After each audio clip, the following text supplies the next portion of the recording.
आजादी के बाद भारत अपने पहले टेस्ट में कैसे फेल हो गया है, जो हमको अमेरिका से मदद मांगनी पड़ रही है। ब्रिटेन अपने F-35 स्टेल्थ फाइटर जेट को लेकर भारत के ऊपर भरोसा क्यों नहीं शो कर रहा है, चाइना भारत को क्यों इनवाइट कर रहा है, और भी कई सारी इंपॉर्टेंट अपडेट्स आ रही हैं जो आपको मेन स्ट्रीम के न्यूज चैनल्स के ऊपर भी देखने को नहीं मिलेंगी।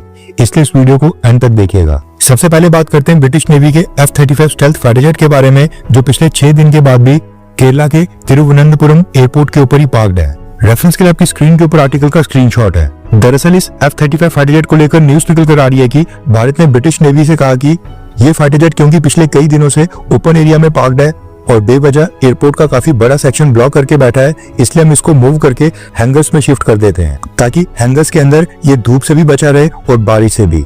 लेकिन ब्रिटिश नेवी ने भारत का ये ऑफर रिजेक्ट कर दिया है। पहले F-35 फाइटर जेट के पायलट ने और उसके बाद जो ब्रिटिश नेवी की टेक्निकल टीम भारत आई थी, दोनों ने इस फाइटर जेट को अपनी साइड से 1 मिनट के लिए भी साइड नहीं किया है। यानी CISF के पर्सनल्स तो इस फाइटर जेट को एस्कॉर्ट कर ही रहे हैं, लेकिन ब्रिटिश नेवी के ऑफिशियल्स भी अपने F-35 फाइटर जेट के ऊपर नजर टिकाए बैठे हैं। अब चलो F-35 को मूव करने नहीं दिया, हम मान लेते हैं कि F-35 को मूव करने से रिपेयर वर्क्स और भी ज्यादा कॉम्प्लेक्स हो सकते हैं या फिर खराबी और भी बढ़ सकती है। लेकिन रिपोर्ट्स निकल कर आ रही हैं कि भारत ने ब्रिटिश नेवी को यह भी प्रपोज किया कि हम F-35 के अराउंड एक शेड बना लेते हैं ताकि एक टेम्परेरी शेड होगा, तो ग्राउंड क्रू और रिपेयर टीम भी धूप, तूफान और बारिश से बचे रहेगी एंड अच्छे से अपना काम कर पाएंगे। भारत ने ऑफर इसलिए दिया क्योंकि ब्रिटिश नेवी का F-35 stealth fighter jet airport के जिस पार्ट में पार्क्ड है वो थोड़ा सा कम यूज होता है और वहां पर एयरक्राफ्ट का ज्यादा ट्रैफिक नहीं होता है। लेकिन ब्रिटिश नेवी ने इंडियन एयरफोर्स की इस टेम्परेरी शेड के ऑफर को भी रिजेक्ट कर लिया और भारत के सामने हाथ जोड़ दिए और कहा कि हमें टेम्परेरी शेड भी नहीं चाहिए। यानी कि इनडायरेक्टली ब्रिटेन ने भारत से कह दिया कि भारत अपने काम से काम रखे, वो अपना फाइटर जेट खुद ही देख लेंगे। अब ब्रिटिश नेवी ये सारे डिसीजंस अकेले ले रही है या फिर अमेरिका या American manufacturing company Lockheed Martin भी इसमें शामिल है, ये तो खैर पता नहीं। लेकिन F-35 को मूव करके हैंगर्स तक नहीं लेने देना या फिर F-35 के अराउंड एक टेम्परेरी शेड भी खड़ा ना करने देना, ये साफ दर्शाता है कि या तो ब्रिटिश नेवी या फिर अमेरिकन को F-35 को लेकर भारत के ऊपर भरोसा नहीं है। मे भी उनको लगता हो कि भारत F-35 का कोई टेक या फिर कोई नो हाउ चोरी ना कर ले, जबकि भारत तो सामने से एक अच्छा जेस्चर दिखा रहा था। ऑलरेडी भारत के साउथ में मानसून चल रहा है, जिसकी वजह से वेदर कंडीशंस भी काफी तेजी से बदलती रहती हैं। इस तरह की वेदर कंडीशंस के अंदर F-35 स्टेल्थ फाइटर जेट जैसा अगर कोई सोफिस्टिकेटेड फाइटर जेट ज्यादा देर तक एक्सपोज्ड रहता है तो उसमें खराबी आ सकती है। लेकिन लगता है कि ब्रिटेन एंड अमेरिका दोनों को ये गवारा है कि उनका F-35 फाइटर जेट खराब हो जाए, उनको इसको एयरलिफ्ट करके लेना पड़े, लेकिन ये लोग भारत को हाथ लगाने भी नहीं देंगे। नेक्स्ट अपडेट आ रही है एयर इंडिया की फ्लाइट 171 के ब्लैक बॉक्स को लेकर। वैसे जिनको नहीं पता उनकी जानकारी के लिए बता दूं कि किसी भी एयरक्राफ्ट का ब्लैक बॉक्स असल में 2 अलग अलग डिवाइसेस का कॉम्बिनेशन होता है, फ्लाइट डेटा रिकॉर्डर और कॉकपिट वॉइस रिकॉर्डर। ये 2 डिवाइसेस होती हैं और ये दोनों मिलकर ही प्लेन की उड़ान के समय प्लेन का सारा टेक्निकल डेटा जैसे कि स्पीड, ऑल्टीट्यूड, इंजन परफॉर्मेंस और प्लेन के कॉकपिट में पायलट्स के बीच हुई कॉन्वर्सेशन को रिकॉर्ड करते हैं। इनको हम ब्लैक बॉक्स तो कहते हैं, लेकिन ये ब्राइट ऑरेंज कलर के होते हैं ताकि क्रैश के बाद किसी भी एयरक्राफ्ट के मलबे के बीच ये इजीली दिख पाए, और ये टेल सेक्शन में फिट किए जाते हैं। जब भी किसी एयरक्राफ्ट का एक्सीडेंट होता है, सबसे पहले ब्लैक बॉक्स इसलिए ढूंढा जाता है क्योंकि यही बताता है कि क्रैश होने से पहले क्या कुछ हुआ था, पायलट्स ने क्या बात की, सिस्टम ने कैसे रिएक्ट किया और किस वजह से एक्सीडेंट हुआ। इसके एनालिसिस से इन्वेस्टिगेशन टीम्स को क्रैश की असली वजह समझने और फ्यूचर में ऐसी कंडीशन और ऐसे एक्सीडेंट से बचने में मदद मिलती है। अब हुआ ये कि भारत ने ब्लैक बॉक्स की रीडिंग और एनालिसिस के लिए देश की राजधानी में एक लेबोरेटरी बनाई थी। खास बात यह है कि एयरक्राफ्ट एक्सीडेंट इन्वेस्टिगेशन ब्यूरो का जो न्यू दिल्ली में हेडक्वार्टर है, ये लैब वहीं पर बनाई गई थी। 2 महीने पहले अप्रैल महीने में ही civil aviation minister Ram Mohan Naidu ने इस लैब का इनॉग्रेशन भी किया था और उस समय कहा था कि आज के बाद भारत को एयरक्राफ्ट के ब्लैक बॉक्सेस दूसरी कंट्रीज में भेजने नहीं पड़ेंगे। हमने इंटरनेशनल स्टैंडर्ड्स की वर्ल्ड क्लास लैब भारत में ही ओपन कर दी है, जिसके बाद हम क्रैश इन्वेस्टिगेशन खुद ही करेंगे और आज के बाद भारत किसी भी देश के ऊपर निर्भर नहीं होगा। अब ये इस तरह की भारत में पहली लैब बनी थी और इसके लिए भारत काफी एक्साइटेड भी था। लेकिन अब न्यूज निकल कर आ रही है कि एयर इंडिया की फ्लाइट 171 जिसका रिसेंटली एक्सीडेंट हुआ था, उसके ब्लैक बॉक्सेस जब इस नई लैब में भेजे गए तो हमारे एक्सपर्ट्स इसमें से डेटा रिट्रीव करने में फेल हो गए हैं, यानी कि वो इसका डेटा रिट्रीव ही नहीं कर पा रहे हैं। लैब ऑफिशियल्स का कहना है कि क्रैश में रिकॉर्डर्स को जिस लेवल का डैमेज पहुंचा है, उसके डेटा को रिट्रीव करने के लिए और भी एडवांस्ड और ज्यादा सोफिस्टिकेटेड इक्विपमेंट चाहिए होगा, जो कि हमारी लैब में नहीं है। यानी कि ब्लैक बॉक्सेस को डैमेज थोड़ा सा ज्यादा हो गया है और हमारे पास इक्विपमेंट उस लेवल के नहीं है। इन शॉर्ट, हमारी ये लैब पहली क्रैश इन्वेस्टिगेशन में ही फेल साबित हो गई है, जबकि 2 महीने पहले ही सिविल एविएशन मिनिस्टर ने कहा था कि 9 करोड़ रुपीस की लागत से बनी ये लैब वर्ल्ड क्लास है और इंटरनेशनल स्टैंडर्ड्स की है। अब इसमें सरकार की गलती है या फिर सरकारी बाबुओं की? पहला ब्लैक बॉक्स का टेस्ट था, हम उसमें फेल हो गए हैं, जिसके बाद अब भारत एयर इंडिया 171 के ब्लैक बॉक्सेस को अमेरिका की नेशनल ट्रांसपोर्टेशन सेफ्टी बोर्ड के पास वहां पर टेस्टिंग और डेटा रिट्रीवल के लिए भेज रहा है।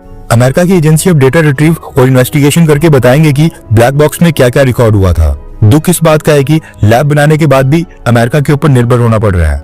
आई होप कि भारत अपनी इस लैब को और भी इक्विप्ड बनाए और इसमें और भी एडवांस्ड और सोफिस्टिकेटेड इक्विपमेंट लगाए।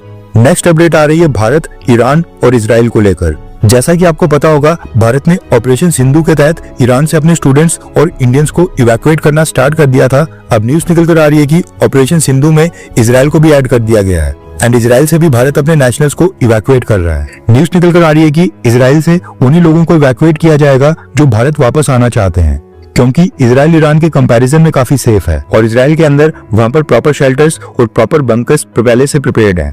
अब ऐसा नहीं है कि अकेले भारत ही ईरान और इजराइल से अपने लोगों को इवैक्यूएट कर रहा है। इस समय दुनिया के टोटल 20 देश ऐसे हैं जो अपने नेशनल्स को इवैक्यूएट कर रहे हैं और बाकियों ने अपने लोगों को भगवान भरोसे छोड़ दिया है। अब ये 20 देश जो इवैक्यूएशन ऑपरेशन चला रहे हैं, ये हैं India, Australia, Austria, Bulgaria, China, चेक Republic, France, Germany, Greece, Italy, Japan, New Zealand, Poland, पुर्तगाल, Serbia, Sierra Leone, Slovakia, South Korea, Taiwan और यूनाइटेड स्टेट्स एंड इसके साथ ही वियतनाम।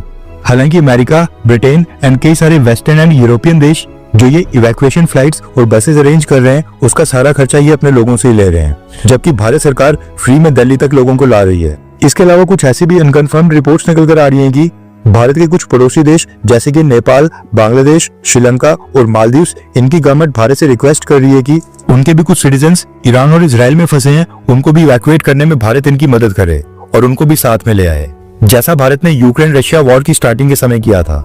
अब बाकी देशों के लोगों को लाना है या फिर नहीं, ये तो खैर भारत सरकार डिसाइड करेगी।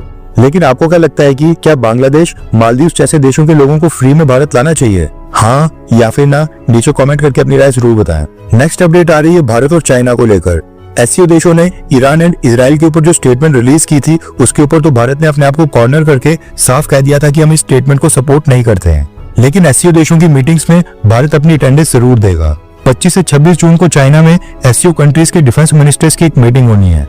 न्यूज निकल कर आ रही है कि चाइना के इन्विटेशन के बाद राजनाथ सिंह जी इस मीटिंग को अटेंड करने खुद ही चाइना जा रहे हैं। इसके साथ ही नेक्स्ट मंथ जुलाई में अगेन चाइना एससीओ देशों के फॉरेन मिनिस्टर्स की मीटिंग को होस्ट करने वाला है और भारत के विदेश मंत्री जयशंकर सर उसको भी अटेंड करने के लिए जाने वाले हैं। सितंबर महीने में चाइना एससीओ देशों के लीडर्स को होस्ट करने वाला है, यानी कि प्रॉपर एक एससीओ समिट होगा, जिसके लिए न सिर्फ भारत के प्रधानमंत्री मोदी को चाइना जाना पड़ेगा, बल्कि पाकिस्तान के प्राइम मिनिस्टर शहबाज शरीफ भी वहां पर प्रेजेंट होगा। हालांकि भारत ने अभी तक ये कंफर्मेशन नहीं दी है कि क्या एससीओ समिट के लिए प्रधानमंत्री मोदी चाइना में जाएंगे या फिर नहीं, क्योंकि अगर प्रधानमंत्री मोदी चाइना जाते हैं और वहां पर पाकिस्तानी प्राइम मिनिस्टर शहबाज शरीफ के साथ मंच शेयर करते हैं, तो ये देखना भी काफी इंटरेस्टिंग होगा।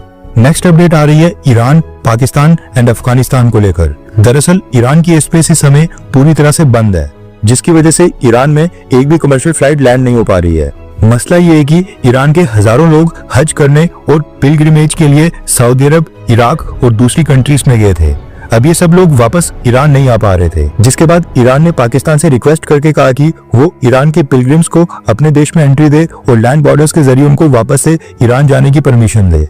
लेकिन पाकिस्तान ने ईरान की डिमांड पूरी तरह से रिजेक्ट कर दी है एंड उल्टा ईरान के साथ लैंड बॉर्डर्स को भी बंद करने के आदेश दे दिए हैं। इसके बाद अब ईरान ने अफगानिस्तान के तालिबान रजीम से मदद मांगी एंड अब न्यूज निकल कर आ रही है कि तालिबान रजीम ने ईरान की मदद करने का फैसला किया है। अब अफगानिस्तान ईरान के पिलग्रिम्स को बिना वीजा के अपने देश में 1 मंथ के लिए एंट्री देगा, जिसके बाद अब ईरान के लोग जो हज या पिलग्रिमेज के लिए सऊदी अरब, इराक या बाकी कंट्रीज में गए थे, वो मिडिल ईस्ट से पहले अफगानिस्तान जाएंगे और वहां से ईरान वापस जाएंगे, क्योंकि अफगानिस्तान और ईरान भी आपस में लैंड बॉर्डर को शेयर करते हैं।